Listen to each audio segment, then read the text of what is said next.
And hello. Make sure that doesn't play. Hi, how you doing?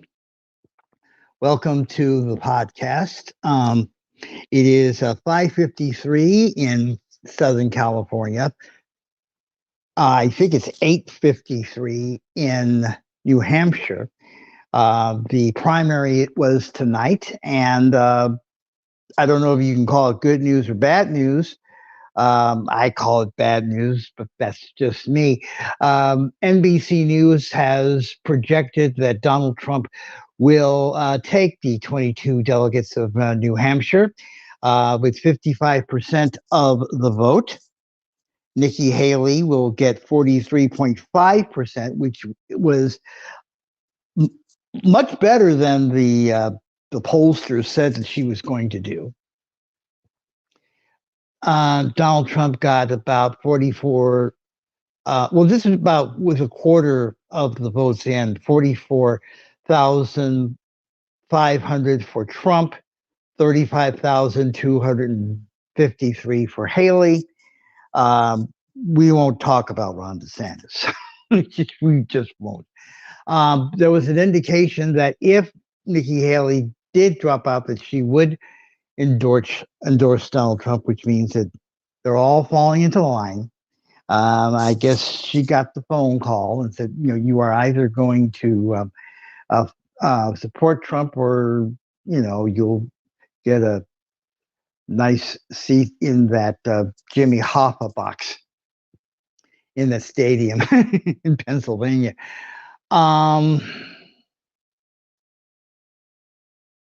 Really, there's not much to say here. I mean, everything that was going to be said about Trump and the whys and wherefores have already been said. I still can't figure it out. But then again, I'm using what a lot of people use, and which is when you talk about Trump, the mistake that you make is that you are using logic. We can't figure out why people are voting for this guy. I mean, I can. I mean,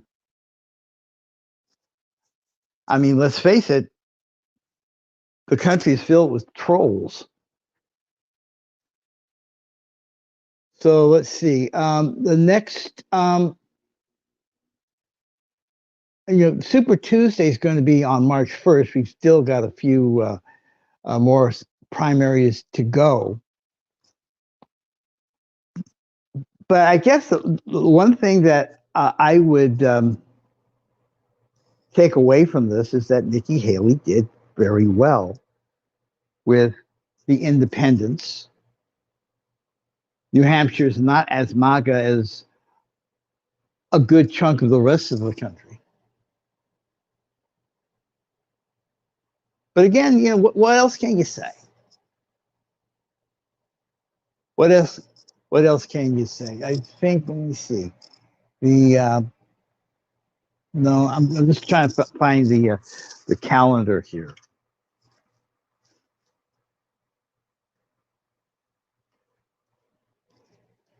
In terms of the race of nomination, let's face it, what's the point? I'm trying to see if they're going to bring up some of the polling here. People in New Hampshire definitely are not in favor of banning all abortions.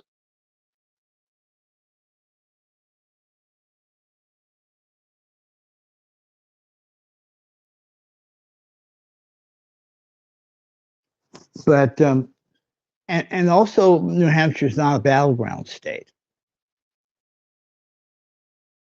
So we'll see what happens here.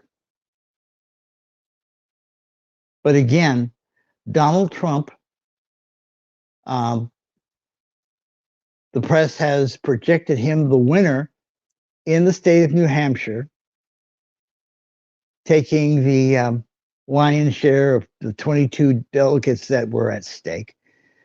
Trump, 55.2% as of this time tonight. 43.2% for Haley. And again, Ron DeSantis did get 0.8%. So somebody voted for him. As for the Democrats, the president is a write-in because he wanted to have, South Carolina be the first in the nation. He's going to get the nomination anyway.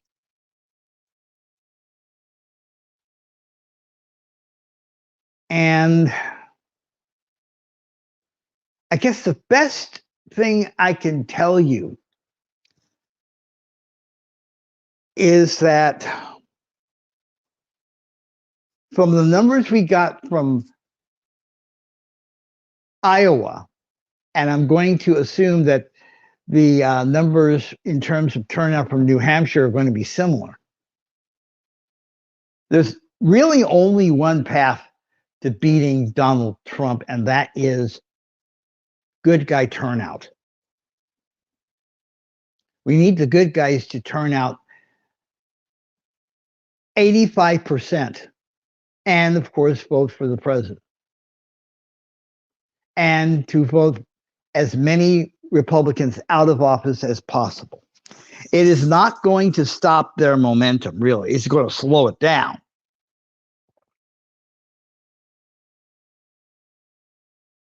But we need to have, if we have any chance of preserving what we laughingly call democracy,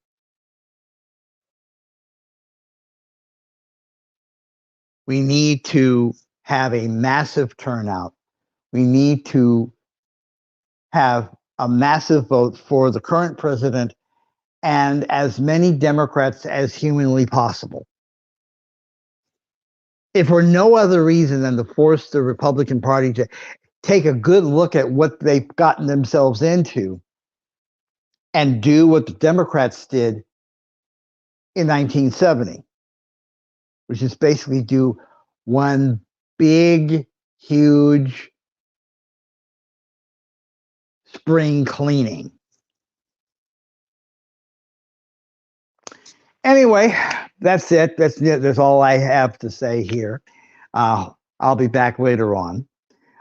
If you want to follow us and help us out, just go to our link tree, linktr.ee/Radio Don. Do not forget the dot.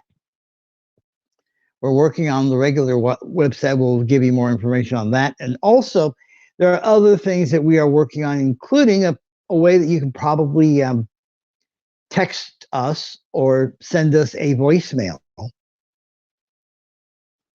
we'll talk about that down the road. In the meantime, that's it for right now. Have yourself a good evening. We will talk to you soon. Take care. Bye-bye.